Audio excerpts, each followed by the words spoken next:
జగన్మోహన్ రెడ్డి ఎక్కడికన్నా రావాలంటే శవమైనా ఉండాలా ముందుగానే, లేదు ఆయన వచ్చాడంటే శవమైనా పడాలా.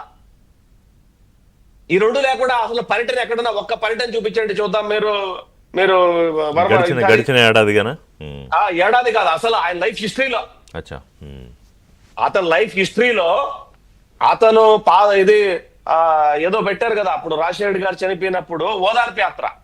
ఓదార్పు యాత్ర కూడా చనిపోయిన వాళ్ళ కోసం పెట్టిందే కదా. కాకపోతే ఏంటంటే రాజశేఖర్ గారు చనిపోతే రాజశేఖర్ గారి నేను తప్పులు పట్టను, ఆయన ఇంటిగ్రిటీని తప్పులు పట్టను నేను. రాజశేఖర్ గారు చనిపోతే వాళ్ళ ఇంట్లో కుటుంబ సభ్యులు తప్ప మిగతా అందరూ చచ్చిపోయారు అన్నట్టు నాటకాలు డ్రామాలు వేశారు కదా వీళ్ళు. ఆ శవాలను అడ్డం పెట్టుకోనే కదా పోయింది మార్కెట్లోకి. ఆ శవాలను అడ్డం పెట్టుకోనే కదా రాజకీయానికి వీళ్ళు మొదలు పెట్టింది. ఆ శవాలను అడ్డం పెట్టుకోనే కదా వీళ్ళు సానుభూతి పొందింది. ఆ శవాలను అడ్డం పెట్టుకోనే కదా వీళ్ళు కొత్త పార్టీ పెట్టింది. శవాల మీద రక్త పునాదుల మీద ఏర్పడినటువంటి పార్టీ అని చెప్పేసి మనం కాదనేది